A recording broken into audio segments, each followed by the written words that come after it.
Amazing headphones. Oh, am I commentating with Sky for the first time? Actually, I don't think you'll be commentating with me. I'm just going to be talking about the Japanese a little bit with my terrible voice. My name is Sky. I'm wearing really ugly clothes, and I apologize, but let's get started. So, he wanted me to basically just talk about the Japanese, kind of where they stand on a lot of things and, you know, why they're here. Right, right. It's really important to note that none of them think that Meta Knight is broken. None of them think that Meta Knight should be banned. They're all anti-ban, and I had a really intense interview with them. Now, I only speak enough Japanese to kind of, you know, ask them, like, where you want to go eat, you know, you sleep, and, you know, stuff like that. But I was able to translate as much as I could. Luckily, I had a professional translator later kind of give me more in-depth of what they were talking about. Right. So what they said was, you know, Meta Knight, the character, isn't banned. I think you've heard this before, but it's the stages. The stages are what really think that they think that we just need to change them in order for Meta Knight to be balanced. The one thing that really struck home with me is Rain explained that if Meta Knight were banned, the Japanese would be much less inclined to come, obviously. Because because many of them use him. Exactly, and it makes me feel like somewhat now we're not going to be able to compete with the Japanese if Meta Knight is banned. Right. And they had expressed their disinterest in, you know, coming to America, which makes me sad because we won't be able to see them anymore. Yeah, that's definitely a really upsetting thing to hear. The Japanese coming out is what makes Apex Apex, and it's what's made so many international tournaments amazing. Europe has made, you know, one of its first big appearances here, but Japan is really consistent with coming out to the bigger tournaments, Genesis and Apex. Pardon my voice. No, me too. So a quick thing on each of these players. I think the most intense player that I've seen is actually not Nietono, who is playing right now, but it has to be Otori, the fastest Meta Knight in the world. Beat Larry, and Larry just complained that he was just so fast he had to slow down. And now Nietono is going to play. Nietono is said to be the best player in Japan right now. And we're going to have Dee and Brandon take over with Doom, and they're going to commentate, okay? So enjoy. All right, that was great from Sky. Thank you, Sky. I love Sky. I love Sky, too. I can't believe we didn't like him at one point. So, all right, my favorite to win the tournament, Nietono. I would love to see Nietono win. Before the Japanese came over, they told us they're here for the title of Apex Champion. They got second. Brood took second at Apex 2010, but that was not good enough for them. Brood is a fantastic player. Did not make it as far this time. Last time he took second, but from what I've said, talked to the Japanese about, they have said every single time, in unison, Nietono is superior. Yeah. And a noticeable amount, apparently. We saw Nietono taking an early loss in winners to Nairo, I believe, round 3 or 4. Indeed. Yeah. Nairo has been out of control this tournament. Nairo is absolutely out of control. He took out Havoc, he took out Nietono, which we didn't really know who was going to be able to do that, especially when Anti dropped out of the bracket. But right now he is extremely dominant over ADHD, over 100% lead. This guy's item control is absolutely insane. I played him in one match with Diddy, and it was not a nice sight. Now, it's an interesting fact that tournaments in Japan are generally played for nothing. All tournaments in Japan are played for nothing. Well, I mean, some are sponsored, but most of the time, when you go to a tournament in Japan, you are there to play the game for fun. For pride, and to win. Now, what's funny is you'll notice the camping styles in America, people will do any strategy to win, including abusing anything the game will give you. Camping in Japan is proper spacing and zoning, as you see from a lot of the Japanese Street Fighter players as well, which is why Daigo is able to throw as many Hadoukens as he wants during a match and never get punished for it. Nietono is kind of the same way. I mean, we see him throw Pikmin, and there's not a lot of punishment for it.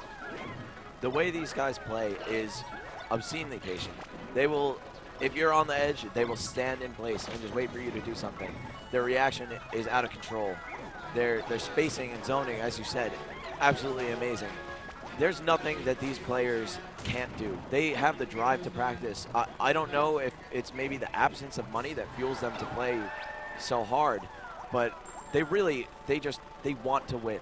That's all that matters to them. They want to win, and they will play absolutely perfectly to do so. It's very impressive to see the amount of work that some players put in, especially the Japanese. There goes Nietono's first stock. Still very clearly dominant over ADHD in this match. ADHD played Brood earlier today, and apparently it wasn't a very close match. So, you know, we know ADHD knows this matchup. There are plenty of Olimars around here, but Nietono is really just showing that he's another breed. So ADHD has had a pretty easy run so far, besides just one loss. But with the Japanese today, Ocean, the player who beat Mewtwo King in bracket, got double 3-stocked by ADHD. Yep. And he's going to need to bring some of that fire here, because even with that small gimp that he was able to take the second stock with, he's still going to have a very uphill battle if he wants to win this. Especially because he is at kill percent for a purple Pikmin up smash and approaching kill percents for the rest of them too. Oh, that was almost it.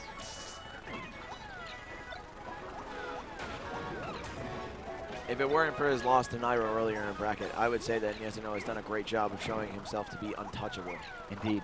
There are a ton of Diddy players in Japan. I think almost every single player has a pocket Diddy Kong. It's like their Meta Knight over there. They have 3 characters that all of them can play, and that's Diddy Kong, Meta Knight, and Sheik. I don't know why, but they all have a pocket Sheik. Sheik is so fun. She's actually very easy to play once you understand her. Yeah, she's a very basic character, but Sheik is not on the screen, and in fact, a really powerful Olimar is something that we've been seeing a lot of since the tentative ban on Meta Knight. That was so fast. He is ridiculous. That certainly would have killed me. Yeah, I think I lost. I lost a long time ago. ADHD loves FD. I mean, everyone in the world knows that ADHD loves FD. Any Diddy Kong. He just got kind of bodied. Yeah. So where's he going to go? It's I don't know. It's rare that ADHD even does get to play on FD in a tournament set. Go back. I don't know if I would have made the same decision. I'm not sure either. The Japanese only play on 3 stages in their country. I would have, if I were ADHD, chosen Delfino. A jankier stage. Yeah, Delfino probably, maybe Frigate. But they really love to ban that stage. Every tournament match I've seen them play, they've banned it. Even the Meta Knights. Really? Yes, even the Meta Knights ban Frigate. And ADHD's off to a much better start this time. It's a relatively even game to start. Oh, and the gap is widening as the match progresses. It's just showing there's a noticeable gap in skill, which is really scary because we're used to seeing ADHD take everybody here. Now, like we said, everyone in Japan has a pocket Diddy Kong. And with that means they have a ton of experience with items, even in settings where you don't use them. And one of the problems that I think American players have with item control, or maybe just the Diddy matchup, is that they don't have the drive or the patience to sit down and really master items. And it's important. It is. We see the Japanese players never have any sort of excuse for being unable to do something technical. You know, they will practice it. They can do the weird Diddy Kong infinites. They can, you know, they have perfect control over items. They have very good spacing. You know, nothing is out of their reach because they have the drive to practice. I think a lot of the low-level and mid-level players just assume that, oh, items are done. They're not used in tournaments, so there's no reason to have them on. And realistically, items are not, seriously, they're really not that random. I mean, we ran a bracket called All Brawl, and it's every stage on random characters, all items on medium, and it's the first of 2 wins. And yet for the last 3 times we've run it, we've seen Delta Cod and like Nairo and Pewee all in the top 3. It's the same faces every time. Like, there's luck in poker too. Just because there's luck doesn't mean there's not skill.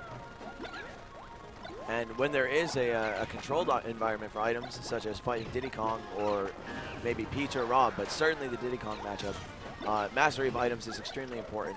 As you can see. I think anybody who hasn't mastered item play in the almost 4 years this game has been out, you're hindering yourself. Diddy Kong is an extremely popular and powerful character. Look at that instant throw. Something I find rather humorous is that Olimar holding a banana looks strangely like he's holding a purple Pikmin. It's rather ambiguous unless you're listening to the little item drop noise that the game makes. You have to pay very close attention to tell if he's actually holding a banana or not. That can really mess with you.